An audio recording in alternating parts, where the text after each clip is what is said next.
बिहार चुनाव में पहले चरण की वोटिंग 6 नवंबर को होनी है। इससे ठीक 2 हफ्ते पहले महागठबंधन ने सीटों के बंटवारे का ऐलान कर दिया। तेजस्वी यादव महागठबंधन के मुख्यमंत्री के चेहरा होंगे और वीआईपी के मुकेश सहनी उप मुख्यमंत्री के उम्मीदवार होंगे। लेकिन कांग्रेस तीसरे नंबर पर है, न तो सीएम न तो डिप्टी सीएम। अब यहां 3 सवाल हैं। पहला, देर से ही सही महागठबंधन की तस्वीर साफ तो हो गई है, लेकिन यह तस्वीर कितनी मजबूत है। दूसरा, कि मुख्यमंत्री उम्मीदवार के तौर पर तेजस्वी यादव के नाम के ऐलान के बाद क्या एनडीए पर भी नीतीश कुमार को सीएम कैंडिडेट के नाम का ऐलान करने का दबाव बढ़ गया है। और तीसरा, कि आखिर कांग्रेस ने इतना समझौता क्या सोचकर किया, खासकर तब जब वोट अधिकार यात्रा के बाद माना जा रहा था कि बिहार में कांग्रेस का बेस बढ़ा है। आज आवाज अड्डा में इन्हीं सवालों का जवाब ढूंढने की हम कोशिश करेंगे। नमस्कार, मैं हूं लक्ष्मण राय और अपने मेहमानों से आपका परिचय कराऊं इससे पहले एक रिपोर्ट देख लेते हैं।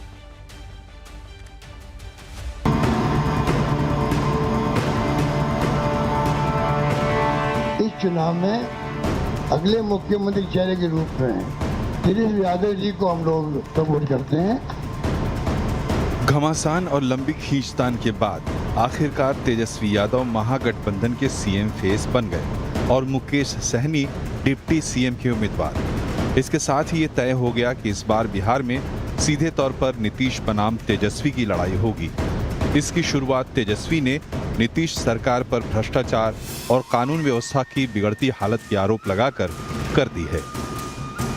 जो डबल इंजन की सरकार है, एक इंजन भ्रष्टाचार में है, एक इंजन अपराध में, ऐसी 20 साल पुरानी निकम्मी सरकार को हम लोग उखाड़ करके फेंकेंगे। करप्शन से तेजस्वी कभी भी कॉम्प्रोमाइज नहीं करेगा और लॉ एंड ऑर्डर से कभी कोई भी अपराधी कितना बड़ा से बड़ा क्यों ना हो, तेजस्वी उसको बख्शने का काम नहीं करेगा।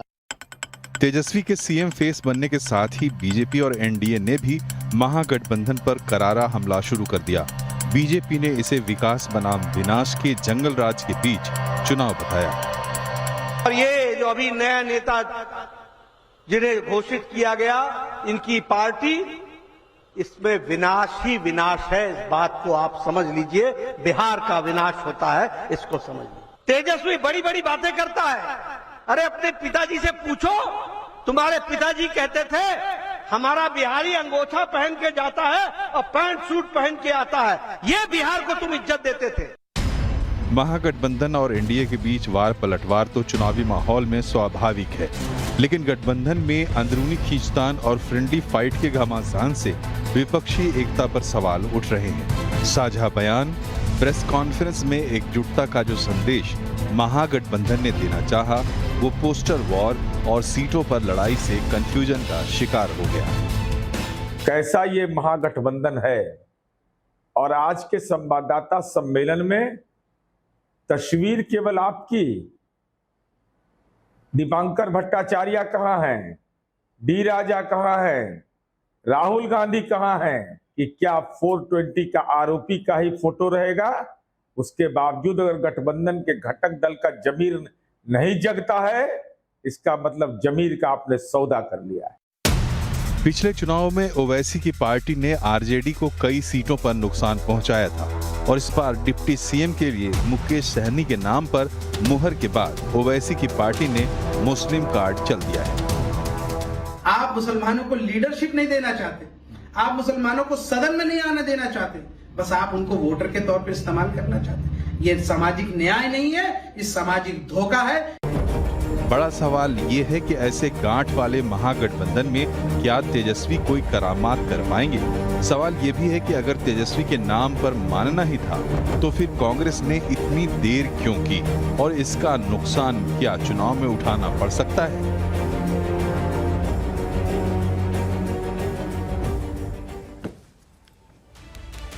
आज इन्हीं सवालों का जवाब ढूंढने की हम कोशिश करेंगे और मेरे साथ मेहमानों का एक खास पैनल है। भारतीय जनता पार्टी के प्रवक्ता विजय शर्मा जी हैं, कांग्रेस के प्रवक्ता नीरज मिश्रा साहब हैं, जनता दल यूनाइटेड की प्रवक्ता अनुप्रिया यादव हैं, वरिष्ठ पत्रकार अवधेश कुमार और सतीश के सिंह साहब हैं। आप सही मेहमानों का बहुत बहुत स्वागत हमारे शो में। शुरुआत में विजय शर्मा साहब आपसे करना चाहूँगा कि बार बार आप लोग ये कह रहे थे कि महागठबंधन कहाँ है, महागठबंधन के बीच सीटों का बंटवारा नहीं हुआ, कौन नेता है कुछ पता नहीं। अब तो सब तस्वीर साफ हो गई ना लक्ष्मण जी, तस्वीर और धुंधली हो गई। आप देखेंगे 243 सीटों पे चुनाव होने जा जी, चुनाव कितने सीटों पे? 243 पे। और महागठबंधन कितनी सीटों पे लड़ रहा है? 255 के आसपास। तो कहां से महागठबंधन है इनका? मैं तथ्य के आधार पे बात करता हूं। जहां इनकी ज्वाइंट पीसी हुई है वहां देखिए, तेजस्वी यादव खुद राहुल गांधी जी को बिहार में जब उन्होंने यात्रा निकाली थी तो खुद प्राइम मिनिस्टर का कैंडिडेट बताया था। तो आज उनकी फोटो कहां है? छोड़ दीजिए उनको, खड़गे साहब की हो, सोनिया गांधी जी की हो, अरे उनके पिताजी की लालू यादव जी की, राबड़ी यादव जी की हो, किसी और नेता की हो, किसी और वहां तो अकेले तेजस्वी थे। तो तेजस्वी जी का तेज और जो ये कांग्रेस पार्टी है ये तो बिल्कुल निस्तेज हो गई है। तो ये मैंने देखा है कि आज आपने देखा होगा 9 सीटें ऐसी अकेली कांग्रेस की है जहां सामने आरजेडी या वीआईपी पार्टी के उनके सामने लड़ रहे हैं। तो गठबंधन में हुआ, सीटों का बंटवारा कहां हुआ बताइए आप मुझे। तो ये कैसा गठबंधन? ये गठबंधन नहीं, ये लठबंधन है। और कांग्रेस पार्टी को घुटनों पर आना पड़ा। आपने देखा होगा ये सीटों की बंटवारा नहीं था, ये मलाई खाने के लिए कुर्सी का बंटवारा था। तेजस्वी जी जिद पकड़ के बैठ गए, उन्होंने अपने आप को चीफ मिनिस्टर घोषित करवा लिया। और वो जो घोषित तो करवा लिया, वाम दलों का कोई एक शीर्ष नेतृत्व की तरफ से हो तो मुझे बता दीजिए, राहुल गांधी जी हो वहां तो बता दीजिए। हाँ, मना करनी थी तो राहुल गांधी जी ने जरूर मना किया था कि उन्होंने नहीं माना था कि तेजस्वी यादव नेतृत्व करेंगे या चीफ मिनिस्टर के चेहरा होंगे। आज जरूर इन्होंने गहलोत साहब को भेज दिया, जो माहिर ने जोड़ तोड़ में आपने देखा ही है उनका इतिहास किस तरह से राजस्थान में रहा है। तो इसी तरह मैं बताना चाहता हूं, तो इनका गठबंधन नहीं लठबंधन है और आपस में झगड़ा अभी निपटा नहीं है किसी भी तरीके से। एक छोटी सी पार्टी कांग्रेस पार्टी तीसरे नंबर की बना दी उसने। मुकेश सहनी जी की पार्टी को डिप्टी चीफ मिनिस्टरशिप और उनको पूरी इज्जत दी गई, और कांग्रेस पार्टी का ना डिप्टी चीफ मिनिस्टर, और वो तीसरे नंबर की पार्टी होकर रह गई हैं। इससे ये साफ नजर आ रहा है। और तेजस्वी यादव जी ने अपना नीरज मिश्रा जी हैं, कांग्रेस के प्रवक्ता हैं। नीरज मिश्रा जी, आखिर क्या मजबूरी रही, इतना समझौता क्यों किया आपने? लक्ष्मण जी, मैं आपकी बात के जवाब पे आता हूं, और जो विजय जी ने भी कहा है उस पर टिप्पणी करूंगा। लेकिन मैं अंदर से आज बहुत आक्रोशित हूं, और जब तक वो बात मैं कह नहीं दूंगा मुझे लगता है कि मैं अपनी बात आगे बढ़ा नहीं पाऊं। आज जब तक विजय शर्मा बिल्कुल अपनी बात और जेडीयू की प्रवक्ता, जब तक विजय शर्मा भाजपा के प्रवक्ता और जेडीयू की प्रवक्ता इस बात के लिए माफी नहीं मांगेंगे कि मिथिला जो मां जानकी की भूमि है, वहां के सम्मान में उनकी एक विधायिका ने किस तरीके से अपमान किया है, और अभी तक भाजपा के चाहे वो शीर्ष नेतृत्व के मोदी जी हों, चाहे अमित शाह हों, चाहे कोई भी हो, उसने माफी नहीं मांगी है। अगर यही काम जो मिथिला का पाक फेंकने का काम किया है, अगर पंजाब में जाकर किसी सिख की पगड़ी को इन्होंने छू लिया होता तो इनके साथ क्या होता, और उस महिला विधायक का क्या हाल होता, उस नरेंद्र मोदी का क्या हाल होता, आप लोगों को समझ आ जाती। मिथिला के लोग सही शून्य हैं तो आप लोग उनका अपमान करते रहेंगे।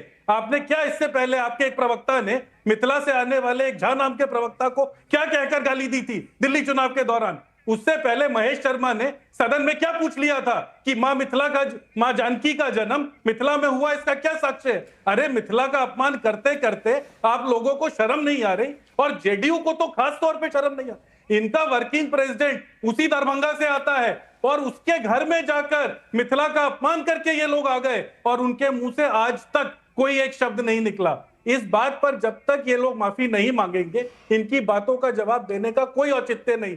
क्योंकि अगर आप एक क्षेत्र का जो राजनीतिक छोड़िए सांस्कृतिक राजधानी है बिहार की, आप वहां का अपमान कर देंगे तो आप लोगों को ऐसे चुनाव लड़ने के लिए वहां की जनता आपको माफ तो क्या करेगी, आपका हुक्का पानी बंद करेगी, आपका दाना पानी बंद होगा। और ये तो वहां के हर महफिल ने दे हैव डिसाइडेड कि आप वहां सब उत्तर नहीं घुस सकेगी। मैं आक्रोशित लक्ष्मण जी इसलिए हूं, भले मेरा जन्म दिल्ली में हुआ, लेकिन उस मिथिला से जहां से मेरे पेरेंट्स आए थे, उन्होंने हमें वो संस्कार दिए कि इन बातों को हम नहीं कहते, लेकिन इनके अंदर तो देखिए ना इतने संस्कार नहीं। जेपी नड्डा क्या कहते हैं कि उनका पढ़ाई लिखाई, उनका पालन पोषण बिहार में हुआ था। अरे जेपी नड्डा को तो थोड़ा शर्म आता, उसको तो थोड़ी सी उसके अंदर आक्रोश होता कि उस विधायिका को वहां से भगाते और कहते कि ऐसे लोगों के लिए कोई जगह नहीं है। तो जब तक इन लोगों को माफी ये लोग नहीं मांगेंगे, इस बात पर आगे बढ़ने का कोई फायदा नहीं, क्योंकि मिथिला और बिहार की जनता ने यह समझ लिया है कि भाजपा और जेडीयू सिर्फ बिहार के लोगों का अपमान कर सकती है, उससे ज्यादा इनके पास कुछ नहीं है। ऐसा करते नीरज मिश्रा जी कि आपसे जो सवाल पूछा था उस पर मैं आगे आऊंगा, लेकिन इससे पहले विजय शर्मा जी कुछ बोलना चाहते हैं। आपने जो कहा उस पर जवाब नहीं देंगे तब तक आगे नहीं बढ़ेंगे, माफ़ी नहीं मांगेंगे तब तक आगे नहीं बढ़ेंगे। तो विजय शर्मा जी और अनुप्रिया जी दोनों लोग हैं, दोनों से इस पर रिएक्शन में चाहूंगा। विजय शर्मा जी आप देखिए, नीरज जी की याददाश्त थोड़ी कमजोर है। माता सीता का भव्य मंदिर कौन बनवा रहा है? देखिए हमारी एनडीए सरकार बनवा रही है। झूठ बोलेगा, फिर अपमान करेगा। श्रीमान जी, मैं आपके बीच में नहीं बोला था, झूठ बोलेगा। नहीं लक्ष्मण जी, आपको मैं 2017 का नीरज जी एक बार सुन लेते हैं, छोड़िए नहीं नीरज जी ऐसा करते हैं, एक बार सुन लेते हैं इनकी बातों को, फिर आप अपनी बात रखिएगा। हमारे शो में पर्याप्त समय दिया जाता है। नीरज जी आप एक बार सुन लीजिए विजय शर्मा जी की बात को, फिर आप अपनी बात। अरे भगवान राम को काल्पनिक कहने वाले, राम सेतु को तोड़ने वाले, महेश शर्मा का बयान और जब भगवान राम का मंदिर का उद्घाटन हुआ था काली पट्टी बांधकर संसद में जाने वाले लोग आज इस तरह की बातें कर रहे हैं चुनाव में सिर्फ गद्दी पाने के लिए। अभी भी इस आदमी के अंदर इतनी संस्कार नहीं है कि ये मिथिला वासियों से माफी मांग ले। ये इसीलिए क्योंकि भाजपा का शीर्ष नेतृत्व जो है वो ऐसे ही लोगों को चुन के लाता है। जब नरेंद्र मोदी माफी नहीं मांग पा रहे तो उसके प्रवक्ता के अंदर क्या हिम्मत होगी? माता सीता के लिए आपने क्या किया? हम माता सीता के लिए भव्य मंदिर बना रहे हैं। नीरज जी एक मिनट बोलने देते हैं विजय शर्मा जी को, फिर आपके पास आइएगा। नीरज जी एक मिनट शांत हो जाइए। हाँ विजय शर्मा जी बोलिए। देखिए लक्ष्मण जी, तथ्य के आधार पर बात करते हैं। इनकी सरकार लंबे समय तक बिहार में रही है, इन्होंने माता सीता के लिए क्या किया? कोई एक ईंट लगवाई हो तो बता दीजिए। हमने भव्य राम मंदिर भी बनवाया और भव्य हम सीता माता का मंदिर भी बनवा रहे हैं। और ये राम को काल्पनिक बताने वाले, राम मंदिर का विरोध करने वाले, राम मंदिर के उद्घाटन के समय काली पट्टी बांधकर संसद में जाने वाले लोग आज हमें पाठ पढ़ा रहे हैं। अरे हमें आपसे संस्कार नहीं सीखना, इटालियन संस्कार आपके अंदर है। आप जवाब दीजिए। आप तथ्य से भाग रहे हो। मैंने 3-4 सवाल आपसे पूछे। आपकी नेशनल पार्टी है, 99 आपके लोकसभा सदस्य हैं, आपके राहुल गांधी जी का एक फोटो नहीं। अरे हमारे आप जाके इस सवाल लेके आऊंगा मैं विजय शर्मा जी, ये सवाल लेके मैं जाऊंगा नीरज मिश्रा जी के पास। इससे पहले जरा अनुप्रिया यादव से रिएक्शन ले लूं। अनुप्रिया जी, अभी नीरज मिश्रा जी ने ये कहा कि मिथिला का बहुत ज्यादा अपमान किया है भाजपा ने, जेडीयू ने। जब तक उस अपमान पे माफी नहीं मांग लेते हम आगे के सवाल का जवाब नहीं देंगे। लक्ष्मण जी, आप कांग्रेस के प्रवक्ता से कभी जमात की उम्मीद कर भी नहीं सकते। जो बेशर्मों की जमात बैठी है, जिसने बिहार में आकर के बिहार में आदरणीय प्रधानमंत्री मोदी जी की मां को गाली दिया, उस पे उन्होंने कभी भी क्षमा नहीं मांगा।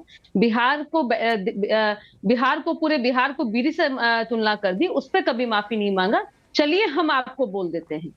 और हमने जो माँ सीता के लिए और माँ सीता के अस्तित्व के लिए जो हमने आज पूरे देश में उनके भव्य मंदिर को बनाया है, उसके बावजूद अगर हमारी मिथिला की किसी भी वासी को अगर आहत पहुंची है तो मैं माफी मांगती हूँ और मैं हाथ जोड़ के माफी मांगती हूँ। मैं उस बेशर्मों की लिस्ट में शामिल नहीं होना चाहती जो बिहार की जनता के साथ में दोगली नीति रखती हो और बिहार की जनता को हमेशा से दबे कुचले की नीति के साथ में रहती हो। ऐसे कांग्रेस की बात, कांग्रेस आगे बढ़े नहीं बढ़े इनको तो इनकी पार्टी, इनके सहयोगी दल ने बता दिया कि आपका अस्तित्व क्या है। आज के प्रेस कॉन्फ्रेंस की बात करते हो, अब मुद्दे पे बात कीजिए। नीरज जी सुनिएगा, आपकी अस्तित्व यह है कि आपने जिस CWC की बैठक करा ली बिहार में, उसके बाद में आपने कांग्रेस को नहीं बचाया। आपने जो बिहार में यात्रा निकाली, कांग्रेस बचाओ यात्रा की, उसके बाद भी आपने बिहार में कांग्रेस को नहीं बचाया। अरे जो लोग आज जिस लड़ाई को हार गई, ऐसी कौन सी मजबूरी थी? आप पूछे, मैं आपसे पूछना चाहती हूँ कि ऐसी कौन सी मजबूरी थी जो इतने दिन तक आप बच रहे थे तेजस्वी जी का नाम लेने से? आज ऐसी कौन सी मजबूरी इस नाम को आपने ले लिया और एक भी डिप्टी CM आपसे वादा नहीं किया गया? ऐसी कौन सी मजबूरी होती है कि आपके शीर्ष नेतृत्व मंच को शेयर नहीं करते हैं? अरे भाई, पहले अपने गिरबान में झांक लो, अपने कार्य को देख लो कि आप कैसे घिनौने पाप करते हैं बिहारी की जनता के साथ में, और यहाँ बैठ के चैनल के माध्यम से आप यहाँ जो डिंगे हाँक रहे हैं, बिहार की जनता इसे दिग्भ्रमित नहीं होगी। असली सम्मान बिहार की माताओं नीरज को, मिश्रा बिहार जी, की बेटियों का आपके कहे अनुसार जनता दल यूनाइटेड की प्रवक्ता ने माफी मांग ली और कहा कि अगर आघात पहुंचा तो उसके लिए माफी चाहते हैं। अब तो आपको संतुष्टि मिल गई, अब आप अपने सवाल का जवाब देंगे। जो बार बार दोनों प्रवक्ता ये पूछ रहे हैं कि आखिर कांग्रेस की क्या मजबूरी रही कि एक राष्ट्रीय पार्टी, देश की सबसे पुरानी पार्टी, तीसरे नंबर पे चली गई और समझौता यहां तक कर लिया कांग्रेस ने। लक्ष्मण जी, मेरे तो संस्कार और मिथिला के संस्कार यही है कि एक बोलती हुई महिला के बीच में मैंने इसीलिए नहीं बोला, लेकिन क्योंकि उससे पहले जो भाजपा प्रवक्ता बोल रहे थे उनके अंदर तो हिम्मत हुई नहीं, वो आपको इधर उधर की बात पर ले जा रहे थे और मैं इसीलिए वो साक्ष्य दिखा रहा था। महेश शर्मा उस समय सिर्फ राज्यसभा लोकसभा में सांसद नहीं थे, वो देश के कल्चरल मिनिस्टर भी थे और उन्होंने ये सवाल पूछा। सवाल पूछने के जवाब में ये लिखित तौर पर दिया कि क्या साक्ष्य है ये बता दीजिए कि सीतामढ़ी में माता सीता का जन्म हुआ। बहरहाल अब इस बहस पर लौट आते हैं। देखिए ना, ये तो आप लोग पिछले 15 दिन से इसी बात के आगे पीछे हो रही थी सारी कहानी कि भाई तेजस्वी जी के नाम को आप लोग क्यों औपचारिक तौर पर नहीं ले रहे हैं। हम बार बार आपको क्या कहते थे कि भाई आप समझिए, जो सबसे बड़ा घटक दल है पूरे अलायंस के अंदर, जो सबसे ज्यादा सीटों पर लड़ रहा है, अगर उसके ज्यादा विधायक जीत के आएंगे और वो जिसको अपना नेता चुनेंगे वो डिफैक्टो पूरे गठबंधन का नेता होगा। लेकिन वो बात हो सकता है कि हम समझा नहीं पा रहे हो, तो इसीलिए उसको और स्पष्ट करके आज हम लोगों ने ये सामने रखा कि तेजस्वी यादव हमारे गठबंधन के नेता है। लेकिन सामने वाले गठबंधन की स्थिति तो देखिए, उस गुंडा अलायंस के अंदर अब तो 2 पार्टियां बराबर सीटें लड़ रही हैं। अब वहां तो ये स्थिति नहीं है कि एक पार्टी की बड़े भाई की भूमिका है कि उनके सबसे ज्यादा विधायक होंगे, और अगर उनके सबसे ज्यादा विधायक नहीं होंगे तो बकौल अमित शाह उन्होंने क्या कहा, ये तो विधायक दल डिसाइड करेगा कि कौन उस गठबंधन का नेता होगा। तो जब विधायक दल में इनकी संख्या ज्यादा होगी, और आज क्योंकि वो स्थिति ऐसी है कि इनके वर्किंग प्रेसिडेंट के माध्यम से आधी पार्टी वैसे ही तोड़ने की कगार पर बैठी हुई है भाजपा, तो उनको वो सांसदों का खतरा नहीं है जिन सांसदों के बलबूते पे आज सरकार चल रही है दिल्ली में। तो आधे सांसद तोड़ के नीतीश जी को कौन से जगह पर भेज देंगे, जैसे शिंदे साहब के साथ किया, मुझे लगता है उससे ज्यादा बुरी स्थिति ये सवाल नीतीश कुमार की करेंगे।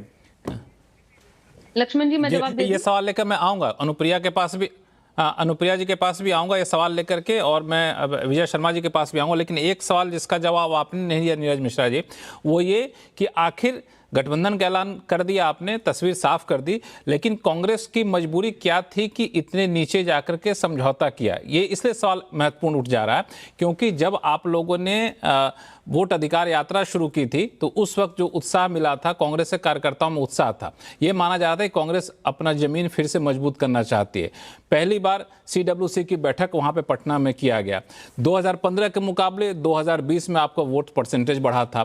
तो इन सब के बावजूद आप जिस स्तर पर आ गए, इससे तो आपके कार्यकर्ताओं का मनोबल तो बहुत टूटेगा ना नीरज जी? देखिए, मैं आपको बताता हूं 1990 के बाद कांग्रेस की स्थिति बिहार में क्या रही है, मैं आपसे उस पर बहस नहीं करूंगा क्योंकि वो जनता के सामने है। पिछले चुनाव में हम लोग जितनी सीटों पर लड़े थे, उन सीटों की जो क्वालिटी है उस पर भी व्यापक चर्चा हुई है। आज जब हम लोगों ने इस गठबंधन के अंदर मजबूती से अपनी बात रखी, इस बात को समझते हुए कि इस बार हमारा जो गठबंधन है वो और बड़ा हुआ है, हमारे साथ एक और नई पार्टी आई है जिसका एक अपना बड़ा जनाधार है, तो उसको अकोमोडेट करने के लिए सारे घटक दलों ने यह कहा कि हम अपने कोटे में से कुछ कुछ सीटें देंगे। लेकिन फिर बात जो सबको लग रहा था कि अटक रही है कि कांग्रेस कितनी सीटें लड़ेगी।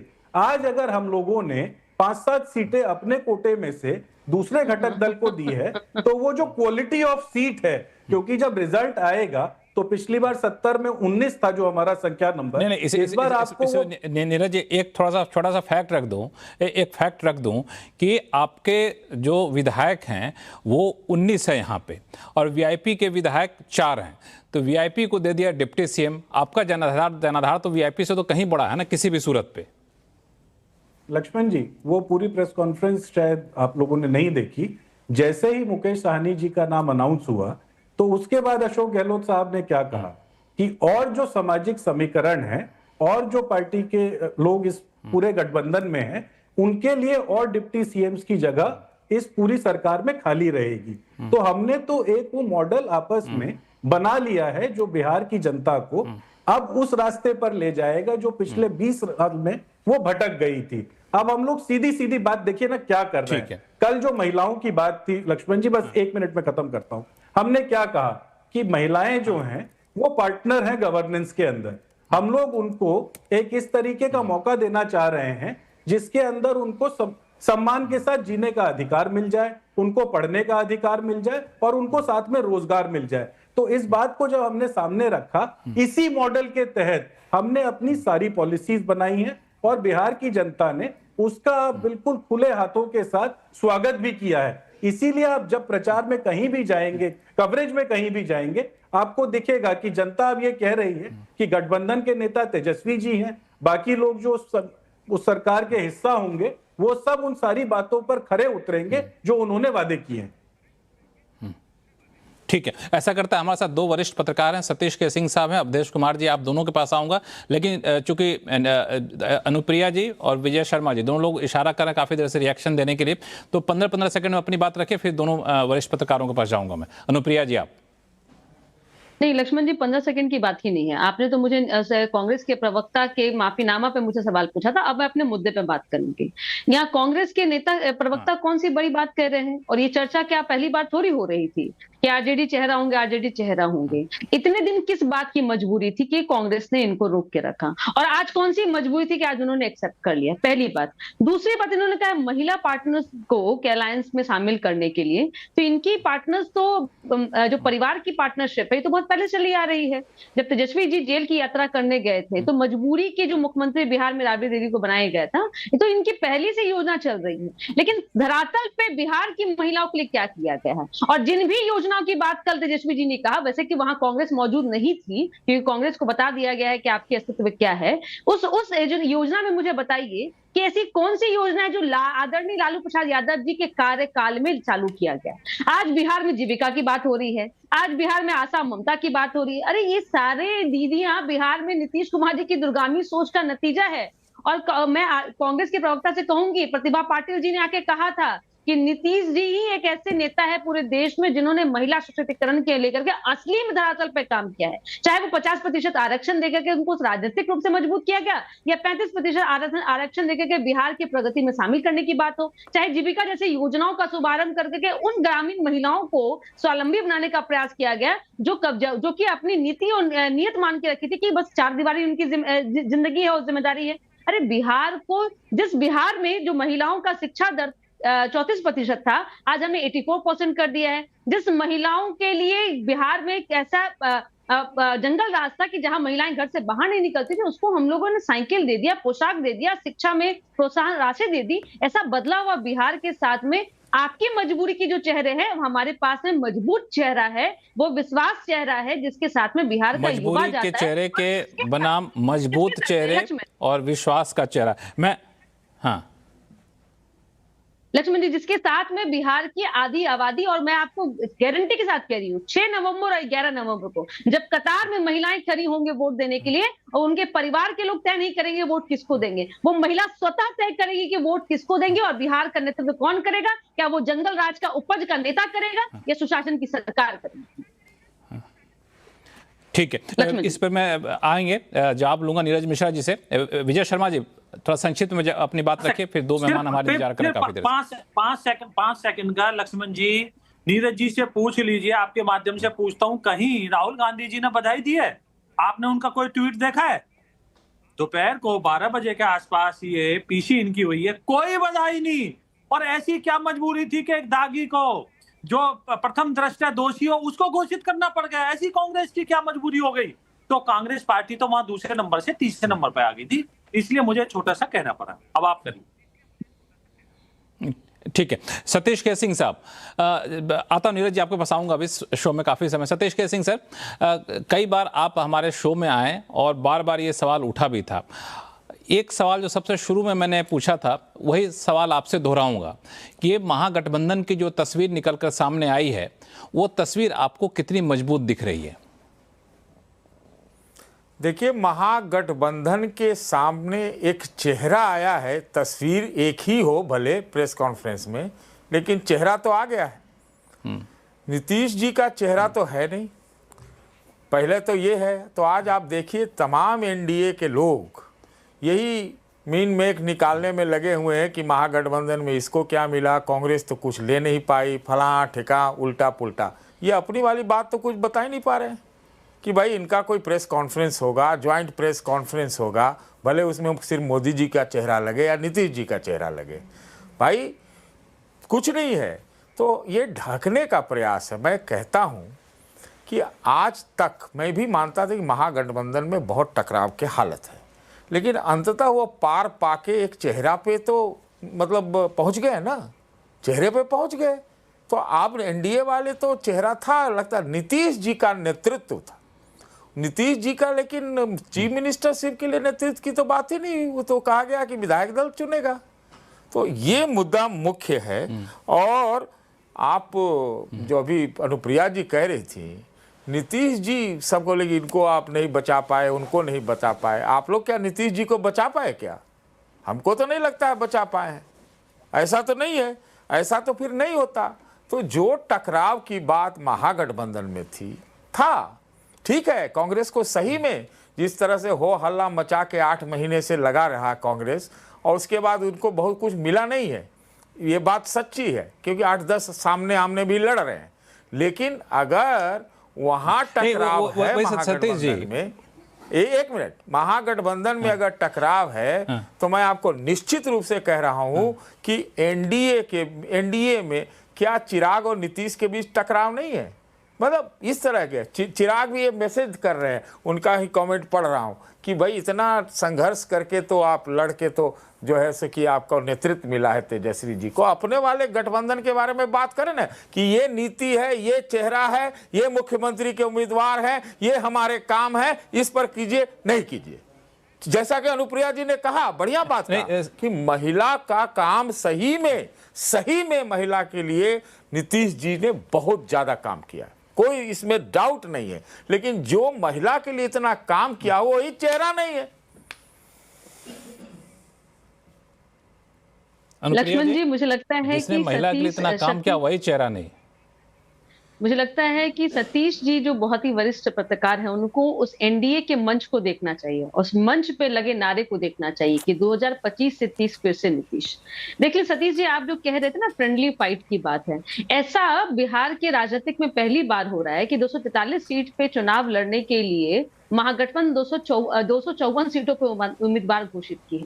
देखिए आप जो कह रहे चेहरा ना, वो मजबूरी का चेहरा है। उस चेहरे पे सहमति कैसे बनी? और आज देखिए कि इतनी गंगा में इतनी पानी बह गई है, आज आके मजबूरी में एक चेहरा घोषित कर रहे हैं हमारे पास। तो और हम जिस नारे के साथ जा रहे हैं, तो हमने अपने काम को ही बताया। आज भी मुख्यमंत्री जी ने मन से कहा है कि बताइए तो हमने आपको क्या नहीं दिया है। हमने आपको बिजली दी, अब बिजली के लिए हमने सोलर पैनल भी लगाने जा रहे हैं। वो सारी बातें हैं अनुप्रिया जी, वो सारी बातें हैं। अब सवाल सिर्फ ये उठ रहा है कि जिस तरीके से तेजस्वी यादव के नाम को सामने रखा गया, वैसा स्पष्टता के साथ नीतीश कुमार के नाम को क्यों नहीं सामने रखा जा रहा है। ऐसा करता हूं, मैं आऊंगा आपके पास, सतीश जी आपके पास भी आऊंगा, नीरज जी आपके पास भी आऊंगा। अवधेश कुमार जी काफी लंबे समय से जुड़े हुए हैं। अवधेश जी, ये कितना बड़ा कंसर्न आपको लगता है कि एनडीए के भीतर भी अब अंदर खाने में ये दबाव बन रहा होगा कि अब तो भाई हमें एक चेहरा बताना पड़ेगा, क्योंकि सामने तेजस्वी यादव है, जातीय समीकरण के हिसाब से देखें तो बड़ा मजबूत वहाँ पे जा रहा है। तेजस्वी यादव हैं, साहनी साहब हैं, मुस्लिम वोटर उनके पास है ही, आपके पास नेतृत्व है, नेतृत्व में चुनाव लड़ रहे हैं नीतीश कुमार के नेतृत्व में, लेकिन मुख्यमंत्री होंगे ये खुल के कोई नहीं कह रहा। गृह मंत्री भी कह रहे हैं कि जब चुनाव के नतीजे आएंगे, पार्टी बैठ करके चुने हुए विधायक बैठ करके तय करेंगे कौन मुख्यमंत्री बनेगा, लेकिन साफ साफ कोई नहीं कुछ कह रहा है।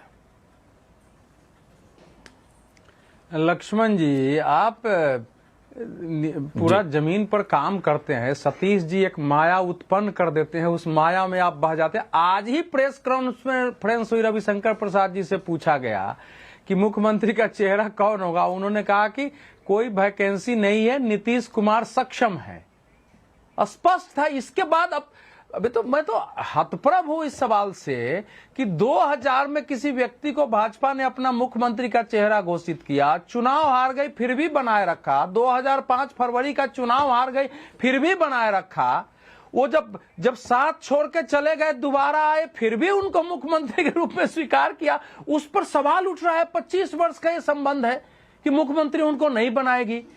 मैं आपके चैनल पर जितना मैंने गृह मंत्री का वक्तव्य क्या था, गृह मंत्री जी ने ये कहा कि हम नीतीश कुमार के नेतृत्व में चुनाव लड़ रहे हैं, मुख्यमंत्री का चुनाव विधायक करते हैं, मैं घोषणा करने के लिए अधिकृत नहीं हूं। एंकर पूछती हैं कि तो इसका मतलब हुआ कि अगर उनकी सीटें घट जाएंगी तो आप उनको मुख्यमंत्री नहीं बना सकते हैं। उन्होंने कहा इस समय भी उनकी सीट मुख्यमंत्री है, मैं तो स्पष्ट कह रहा हूं उनकी सीटें कम है, फिर भी है। मैं तो केवल इतना कह रहा हूं ना कि मैं अधिकृत नहीं हूं।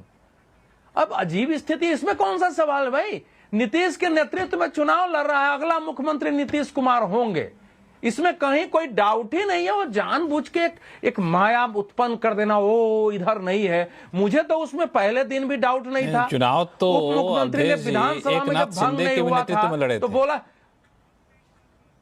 नहीं सर, एक नाथ शिंदे के नेतृत्व में चुनाव नहीं लड़ा गया था, महाराष्ट्र में नरेंद्र मोदी के नेतृत्व में चुनाव लड़ा गया था, एक नाथ शिंदे के नेतृत्व में चुनाव नहीं लड़ा गया था। कैसे बात कर रहे हैं आप? तो पत्रकार हैं। बिल्कुल नहीं, महाराष्ट्र का चुनाव मुख्यमंत्री किसी को उम्मीदवार नहीं बनाया गया था, बना के यहाँ बिहार में मैं पत्रकार होने के नाते कह रहा हूं कि मैं पिछले सुने 6 महीने का वातावरण अलग था। पिछले 6 महीने में भाजपा ने योजना पूर्वक जो नीतीश जी की छवि निगेटिव बनी थी मीडिया में, उनकी प्रशंसा करके, उनके बारे में पॉजिटिव बयान दे करके जिस ढंग से उन सारे इशू को दरकिनार करवाया है, जो उनको लेके असंतुलित हैं तो बीमार है उठ रहे थे, वो ऐसे थोड़े हुआ है। अब 6 महीना पहले उनके बारे में जो बात होती थी, आज में अंतर आ गया है। मैं अपने सवाल को अवधेश जी फिर से दोहराता हूं। अवधेश जी, मैं अपने सवाल को फिर से दोहराता हूं। आपने जो कहा मैं अपने दूसरे पर आ जाते हैं। आप अपने सवाल को फिर से दोहराता हूं। आपके लिए एक सवाल फिर से दोहराता हूं कि ठीक है, रविशंकर प्रसाद जी ने प्रेस कॉन्फ्रेंस करके बताया, अमित शाह जी ने बताया विधायक चुनेंगे कौन हमारा नेता होगा, लेकिन तेजस्वी यादव के नाम के ऐलान के बाद क्या एनडीए के ऊपर इस बात का दबाव होगा कि इसी तरीके से खुलकर बड़े मंच से कोई बड़ा नेता बोल दे कि जी ये रहे नीतीश कुमार, यही मुख्यमंत्री बनेंगे, हमारे एनडीए के मुख्यमंत्री का चेहरा नीतीश कुमार होंगे? क्या ये खुलकर बोला जा सकता है? प्रधानमंत्री खुद समस्तीपुर में रैली करने जा रहे हैं, क्या वहां से कोई एक बड़े मंच से इसका ऐलान कर दिया जाए? इसका दबाव बन रहा होगा एनडीए के भीतर? मेरी दृष्टि में ये प्रश्न उठना ही नहीं चाहिए। एक राजनीतिक विश्लेषक के नाते मैं कह रहा हूं, जब कोई मुख्यमंत्री है उसको नेता बना के लड़ा जा रहा है तो इसमें अलग से घोषणा की जरूरत कहां है? महागठबंधन, सो कॉल्ड महागठबंधन तो है नहीं, क्योंकि महागठबंधन तब था जब नीतीश जी इधर आ गए थे। जरा मैं पूरा कर लूं। यहां तो आप देखिए कि जब स्थिति ऐसी बन गई है, प्रश्न उठने लगा है, कांग्रेस पर दबाव आया है कि भाई क्या कर रहे हो, जीता हुआ चुनाव हार जाओगे। अब पूरी स्थिति बनी है, तब भी वहां अल्लाह बारू जो प्रदेश के प्रभारी हैं उनके साथ बैठने के लिए, प्रेस कॉन्फ्रेंस करने के लिए तेजस्वी जी तैयार नहीं थे, तो यहां से गहलोत साहब को भेजना पड़ा है। भाई पहले कांग्रेस का क्या रिजर्वेशन था? रिजर्वेशन ये था कि अगर आप पर मुकदमे हैं, हम इसका क्या जवाब देंगे? अगर यही रहेगा कि भाई सक्सेसर भी लालू राबड़ी के है जंगल राज का, तो क्या जवाब देंगे? इसलिए अच्छा होगा कि हम बिना नेतृत्व के चुनाव लड़ें। इसलिए कांग्रेस घोषणा करने से बचती थी। अब चूंकि उधर से घोषणा है, अब ये दिखाई दे रहा है कि भाई एनडीए ने कम से कम शुरू में 243 सीट पर कौन कौन लड़ेगा पहले घोषित कर दिया कि 102। बाद में केवल सतीश जी इतनी बात सही कर रहे हैं, केवल लोजपा को लेकर के सभी को समस्या हुई कि 29 सीटें क्यों दे दी, राजगीर की सीट सोनवर्षा को क्यों दे दी, उनकी केवल समस्या थी। लेकिन 2 बड़े घटक बीजेपी से और जनता दल यू से तो किसी को समस्या नहीं हुई है, और वो समस्या भी पैचअप हो गई, उतनी होती है घटक में। दूसरी ओर तो एक प्रेस रिलीज जारी नहीं हुआ कि हम कितने सीट पर लड़ने जा रहे हैं, सबने अपने अपने उम्मीदवार घोषित कर दिए। तो ऐसी स्थिति जनता के सामने पैदा हो गई थी, क्योंकि समस्या यहां क्या थी? जो INDIA गठबंधन या यहां जो बाकी राजद वर्चस्व वाला गठबंधन है, उसके सामने चुनौती यह थी, और कांग्रेस का विशेषकर, कि जो महाराष्ट्र, हरियाणा और दिल्ली में हुआ है, यहां हमको संपूर्ण एकजुटता प्रदर्शित करके, अगर अपनी सैक्रिफाइस भी करनी हो तो करके, जो आइडियोलॉजी की हम बात करते हैं कि सेकुलरिज्म हमारा मुद्दा है, बीजेपी एंटी सेकुलर है, बीजेपी एंटी मुस्लिम है, हिंदुत्व जो है वो एंटी डेमोक्रेटिक है, इस विचारधारा के आधार पर एक और के लड़के संदेश दें ताकि आगे के चुनाव में फिर वो एनडीए खिलता हुआ दिखाई दे। मुझे तो लग रहा है कि ये कांग्रेस के कारण, कांग्रेस की अपनी हठधर्मिता के कारण पूरी स्थिति पहले दिन से बिगड़ती चली गई, और जो INDIA नीतीश जी के कारण बना, बिहार से कर्नाटक जाते हुए वो समाप्त होने लगा, उस INDIA का बचा हुआ अवशेष कांग्रेस की हठधर्मिता से बिहार से ये संदेश गया है कि अब वो कुछ नहीं है, केवल चुनाव जीतने के लिए ये लड़ते हैं, कोई आइडियोलॉजी नहीं है, ये कहीं भी सैक्रिफाइस करने के लिए तैयार नहीं है, किसी को नेता बनाने के लिए तैयार नहीं है। तो ये तो बिल्कुल सामने है, इसमें विश्लेषण की भी आवश्यकता नहीं है। सतीश के सिंह साहब, इसमें विश्लेषण की आवश्यकता नहीं है, ये सवाल उठाने की भी आवश्यकता नहीं है। राहुल गांधी का मैंने एक तस्वीर देखा जलेबी बनाते हुए, ये उनको जो है ना अवधेश जी से सीखना चाहिए था। ठीक है, हो सकता है उन्हीं से सीख के जलेबी बना रहे होंगे। सीधी बात बतानी चाहिए कि नीतीश जी चेहरा है या नहीं है सीएम पद के लिए। और ठीक कह रही थी एक प्रवक्ता जो कह रही, या कोई और बीजेपी वाले कह रहे कि 1995 में 2005 में 2010 में सब में बीजेपी ने नीतीश जी को रखा, लगता है बहुत ज़्यादा रख लिया, इसीलिए विधायक दल पे चला गया मीटिंग में कि वही लोग चुनेंगे। दरअसल इनको कोई जवाब नहीं मिल रहा है। ये हो सकता है, हमको लगता है कि करना भी चाहिए और उनके लिए अच्छा भी रहेगा। साफ साफ बीजेपी वालों को या अवधेश जी को या क्या नाम है अनुप्रिया जी को साफ साफ कहना चाहिए, देखिए बीजेपी का अरमान है बहुत दिनों से बिहार में अपना मुख्यमंत्री बनाना, किसी भी पार्टी की रहती है, लेकिन अगर अब लगता है कि इस बार जो है ऐसे मोमेंट पर ऐसा लग रहा है कि वो चेहरा नहीं है, तो फिर उनका अरमान ध्वस्त हो गया है। तो दूसरे पार्टियों में ये ढूंढना कि वो करना, अरे अपना बताइए, ज्वाइंट पीसी कीजिए, प्रधानमंत्री जी कल आ रहे हैं समस्तीपुर में, बताइए कि यही नीतीश जी चेहरा है, इसमें कहाँ जलेबी है भाई, सीधी सीधी बात। या तो कहिए कि हाँ वो अस्वस्थ है, बीमार है, अब स्थिति ठीक नहीं है, वो हमारे चेहरा नहीं है। विजय शर्मा जी, अब देखिए सतीश जी तो माया उत्पन्न करते रहेंगे। नहीं, एक लाइन बोलता हूँ लक्ष्मण, अनुप्रिया जा रहा हूं आपके पास। अब एक कहते हैं कि हाथ कंगन को आरसी दिख करो, ये सतीश जी कह रहे हैं कि हाथ में जो कंगन है उसको आरसी चाहिए। मैं कह रहा हूं कि ये प्रश्न नहीं है, क्योंकि नीतीश कुमार को चेहरा घोषित है, वो मुख्यमंत्री बनने वाले हैं। अगर चुनाव परिणाम पक्ष में आता है उस दिन भी मैं आपके सामने अगर रहूंगा तो उस दिन भी इनको बैठा के रखिएगा। जनता के पास मुद्दा नहीं है बिहार में, जो लोग गए हैं जनता जानती है कि नीतीश कुमार मुख्यमंत्री बनने वाले हैं। दूसरे इशू पर बहस हो सकती है कि नीतीश कुमार को अब होना चाहिए नहीं होना चाहिए, वो अलग पक्ष है। कैसे बात कर रहे हैं, ये तो प्रश्न नहीं है बिहार की जनता के समक्ष चुनाव में। ये जान जलेबी बना दिया आप तो घोषित कर दिया, ये तो पहले क्यों नहीं घोषित कर दिए? पहले प्रेस कॉन्फ्रेंस क्यों नहीं घोषित कर दिए? प्रेस कॉन्फ्रेंस करने के लिए यहाँ से गहलोत साहब को क्यों जाना पड़ा भाई? अल्लाह साहब क्यों नहीं कर दिए? प्रदेश अध्यक्ष लक्ष्मण जी, ये सही है आपकी बात, जैसे मैं कह रहा हूँ वो भी सही है। उसी तरह से दोनों पार्टी के प्रवक्ता हमारे साथ हैं, दोनों पार्टी के प्रवक्ता, उनसे क्यों नहीं इसका जवाब ले लीजिए। अनुप्रिया जी आप पहले बोल लीजिए, फिर विजय शर्मा जी आपके पास आऊंगा। अनुप्रिया जी।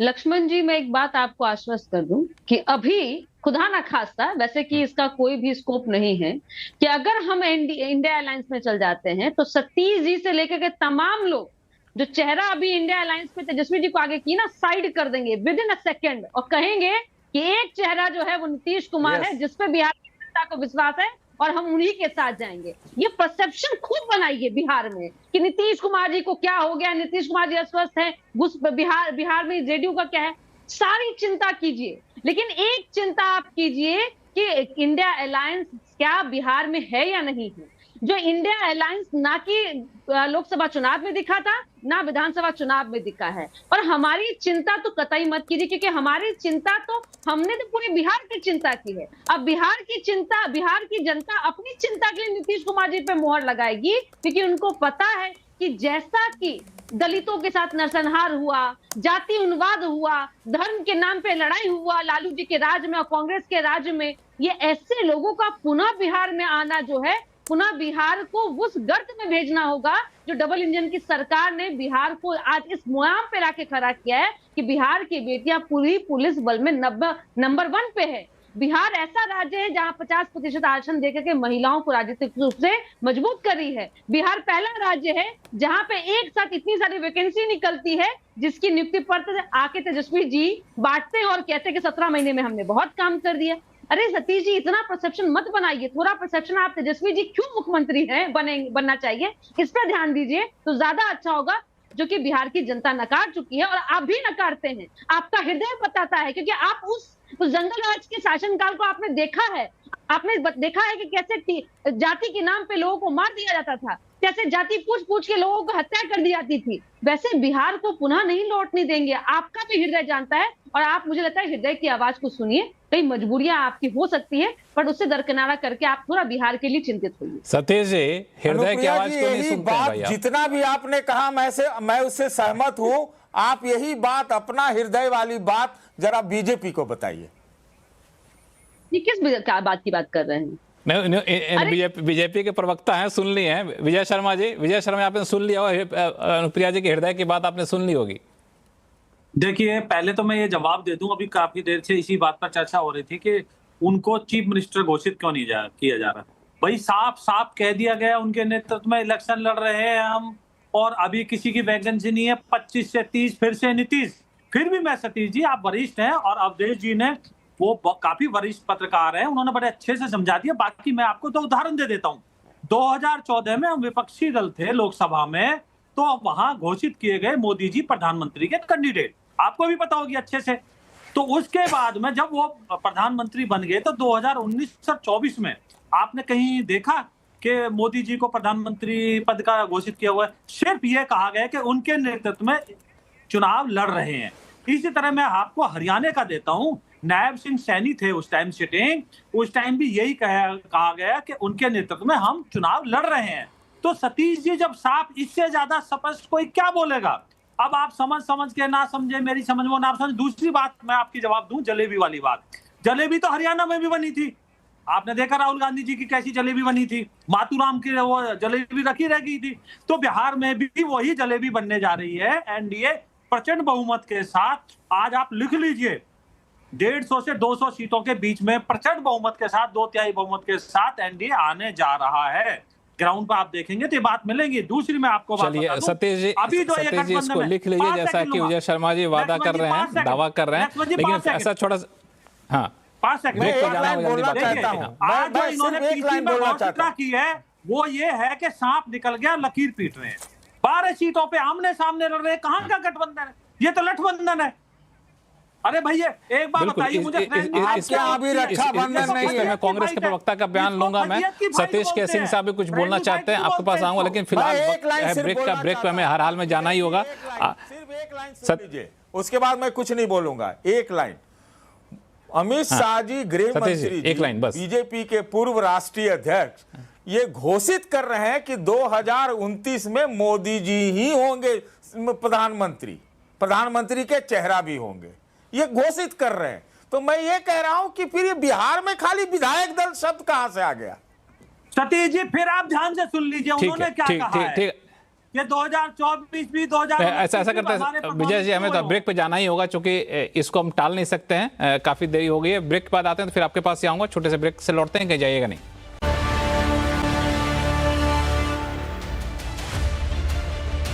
ब्रेक के बाद आपका फिर से आपका स्वागत है। हम लोग चर्चा कर रहे हैं बिहार चुनाव को लेकर के। कांग्रेस के प्रवक्ता नीरज मिश्रा साहब हमारे साथ हैं। नीरज जी, एक सवाल जो ब्रेक पे जाने से पहले विजय शर्मा जी ने उठाया था, वो ये कि कम से कम 10 सीटें ऐसी हैं जहां पे गठबंधन के उम्मीदवार आपस में लड़ रहे हैं, तो वहां पे क्या माजरा होगा? कौन किसके पक्ष में चुनाव प्रचार करेगा? आप म्यूट पे हैं नीरज जी।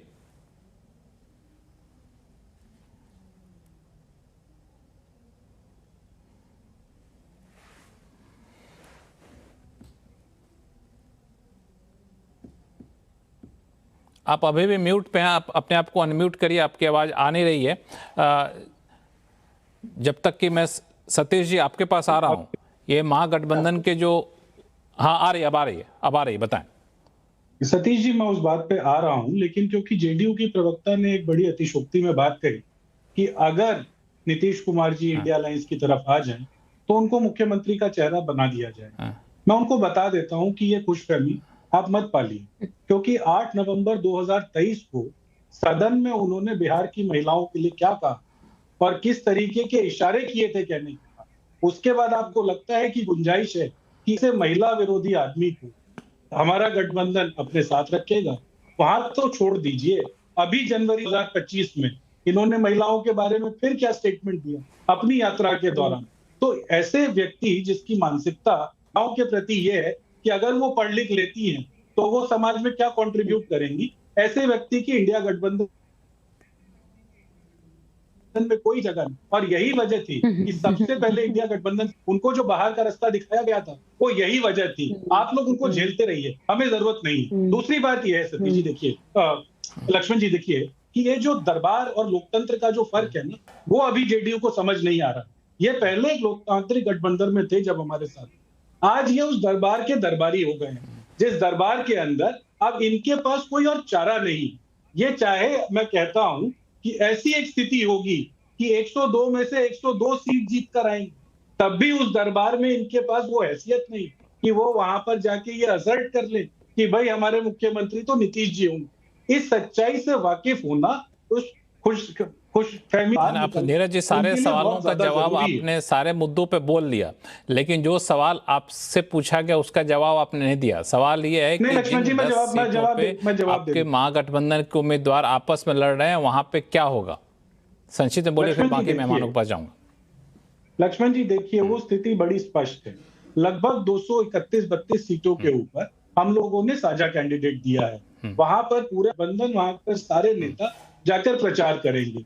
9 सीटें करीब ऐसी हैं जिसपे हमारी अपनी स्ट्रेटेजी है, जहां हमें कहा है कि अगर हमारे 2 उम्मीदवार लड़ रहे हैं तो दोनों के पास, ये हमारे पास प्रॉब्लम ऑफ मेनी है जो कि अच्छी होती है। हमारे को प्रॉब्लम ऑफ मेनी होने से फायदा क्या है कि वहां सांप्रदायिक ताकतें जो चुनाव को किसी दिशा में ले जाना चाह रही, वो दोनों पक्षों के जो हम साथी हैं, वो मिलकर उसको इंडिया गठबंधन की जो सोच, जिसके अंदर जो हाशिए पर बैठा व्यक्ति है उसको आगे लाने की जो सोच, उसको आगे लाने का काम कर रहे हैं। तो उन सीटों के ऊपर जो भी हमारा कैंडिडेट जीतेगा, जिस भी पार्टी का, वो अंतोगत्वा हमारे महागठबंधन का ही विधायक दल का साथी हो।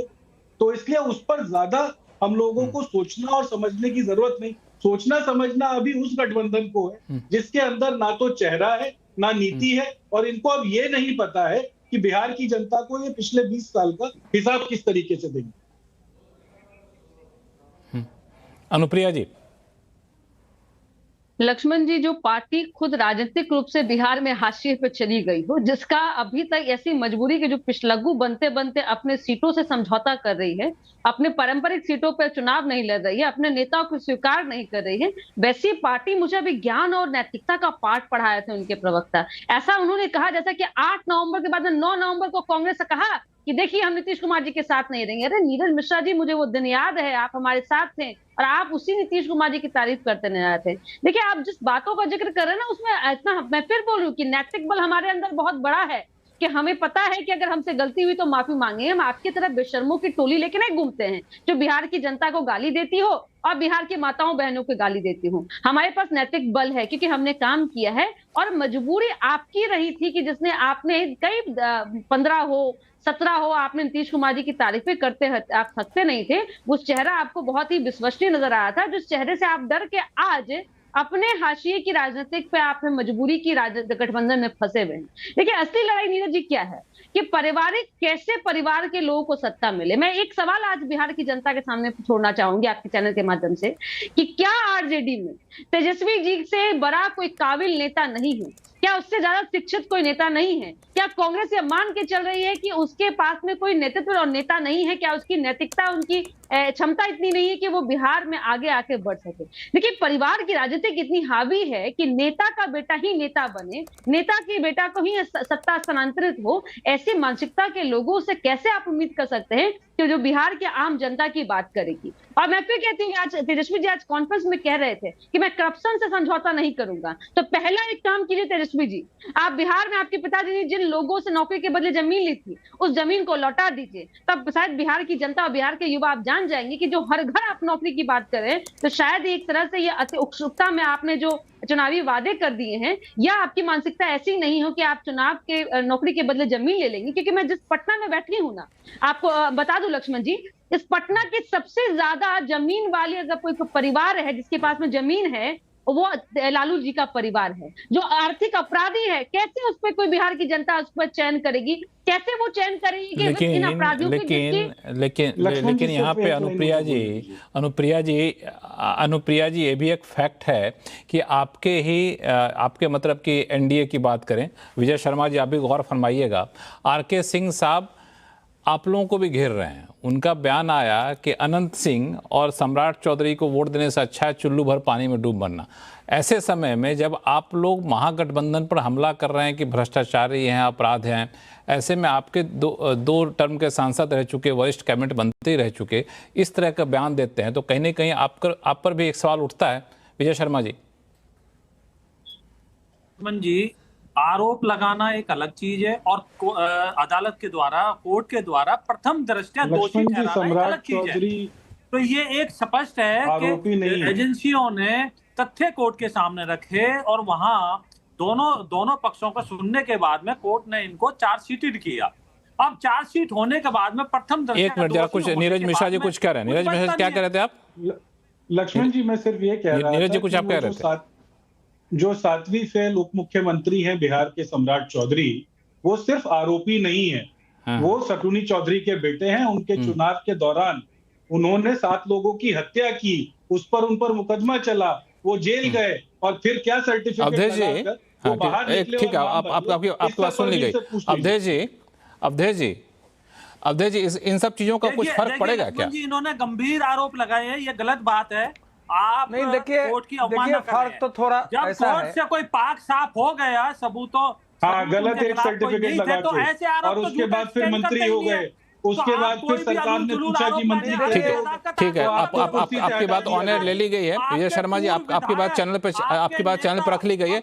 एक मिनट अवधेश जी को बोलने का मौका देते हैं। अवधेश जी देखिए, लक्ष्मण जी, जनता अगर पाक साफ लोगों को, बिना आरोप के लोगों का चयन करने लगे तो कोई पार्टी या किसी को नेतृत्व नहीं सौंपेगी। भाई लालू जी जेल में थे, बहुत ईमानदारी से बात आपने पार्टी चुनाव जीत गई।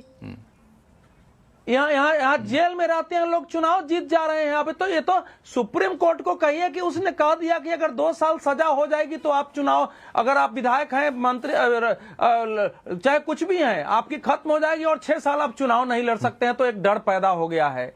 लेकिन तब तो भ्रष्टाचार और अपराध का मुद्दा ही नहीं रहा ना। का जो शुरुआत थी भयानक, आप भी जानते हैं, कांग्रेस के शासन काल में हुई, आरजेडी में बड़ी है। अब जो आरके सिंह कह रहे हैं, मैं ये कहूं कि उसका असर नहीं पड़ेगा तो ये तो गलत होगा ना। लेकिन आरके सिंह मान लीजिए एक ब्यूरोक्रेट को पार्टी में आप लाते हैं, चुनाव लड़ा के ले जाते हैं, वो आपके पार्टी के कैडर नहीं होते हैं, तो आप भुगतिए कि इस समय वो क्या बोल रहे हैं। वो क्षेत्र तो लोकसभा चुनाव में भाजपा के अनुकूल नहीं रहा, जदयू के पूरा क्षेत्र बीजेपी और जदयू हार गई थी। तो वो तो इस बार ऐसे भी वो क्षेत्र, बिल्कुल सतीश जी, सतीश जी आरके सिंह बोल रहे हैं, कुछ दूसरे लोग बोल रहे हैं। एक आखिरी कमेंट आपसे इस पूरे मुद्दे पे। बिहार की जनता या कहीं भी ये बड़ा इशू जनता के बीच नहीं बनता है, बड़ा इशू जनता के बीच नहीं बनता। सतीश जी आप भी मानते इस बात को? देखिए, क्यों नहीं बनता, इस पे ज्यादा जाना चाहिए। अभी अनुप्रिया जी ने बताया कि ये जो है परिवार से बाहर नहीं हटते हैं, परिवार में ही पॉलिटिक्स रहती है। आज एक राष्ट्रीय समाचार पत्र में एक रिसर्च रिपोर्ट छपी है जिसमें जनता दल यू में भी 35% वंशवादी पाए गए हैं, 35। इनसे सिर्फ ज्यादा जो है समाजवादी पार्टी है, वो भी 5% में। देखिए अब क्या हो गया है कि हमाम में सब नंगे हो गए हैं, तो इसलिए नहीं असर पड़ता है क्योंकि किसके ऊपर भरोसा किया जाए। भरोसा किसके ऊपर किया जाए? तो फिर उसमें भ्रष्टाचारी भी आपका नेता होगा, उसमें क्रिमिनल भी आपका नेता होगा, उसमें जातिवादी भी होगा और वंशवादी भी होगा। ये है मुख्य बात। ये दरअसल पूरी राजनीति की एक बहुत ही कड़वी सच्चाई है, इससे कोई मुंह मोड़ नहीं सकता है, उसी में से आपको चुनना है। लेकिन आप सही मेहमानों ने बहुत तार्किक तरीके से अपनी बात रखी और कीमती समय निकाला हमारे लिए, इसके लिए बहुत बहुत धन्यवाद हमारे शो में जुड़ने के लिए। आवाज अड्डा में फिलहाल इतना ही। देखते रहिए CNBC आवाज। नमस्कार।